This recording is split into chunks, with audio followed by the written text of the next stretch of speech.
शिव परिवार में आप भगवान शिव, माता पार्वती और उनके दो पुत्र गणेश और कार्तिकेय के बारे में जानते हैं, लेकिन क्या आपको पता है कि भगवान शिव की 5 और बेटियां थीं जिनका जन्म अनजाने में ही हो गया। आइए जानते हैं कि भगवान शिव और माता पार्वती की 5 पुत्रियों के बारे में। मधुश्रावणी की कथा में इनका जिक्र किया जाता है। भगवान शिव के पुत्र गणेश और कार्तिकेय के बारे में भी सभी जानते हैं, लेकिन उनकी 5 पुत्रियों के बारे में बहुत कम लोगों की जानकारी है। मधुश्रावणी की कथा में भगवान शिव और माता पार्वती की 5 बेटियों की वर्णन किया जाता है। शिव पुराण में भी एक पुत्री का जिक्र है जो नागों की देवी मानी जाती है। कथा के अनुसार एक बार भगवान शिव और माता पार्वती सरोवर में जल क्रीड़ा कर रहे थे। उसी समय संयोगवश भगवान शिव का वीर्य स्खलन हो गया। उसी समय भगवान शिव ने अपने वीर्य को पत्ते पर रख दिया।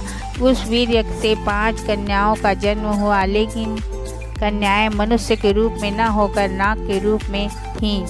माता पार्वती को इस बारे में कोई जानकारी नहीं थी कि शिव लीला से 5 नाग कन्याओं का जन्म हुआ है, लेकिन भगवान शिव को अब सब पता था। वह उनके गणेश और कार्तिकेय की तरह उन्हें भी स्नेह करते थे, इसलिए वह हर सुबह जाकर सरोवर के पास 5 नाग कन्याओं से मिलते थे और उनके साथ खेलते थे। ऐसा कई दिनों तक चलता रहा। माता पार्वती को शक हुआ कि आखिर महादेव इतनी सुबह कहाँ चले जाते हैं, इसलिए उन्होंने तय कर लिया कि वह इस रहस्य को जानकर ही रहेंगी। एक दिन जब भगवान शिव सरोवर के लिए सुबह निकले, तब माता पार्वती भी उनके पीछे पीछे सरोवर तक पहुंच गई।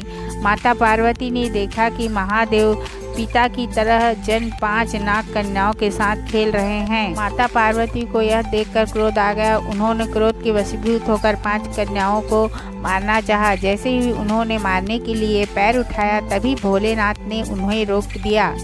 ये 5 नाग कन्याएं आपकी ही पुत्री है।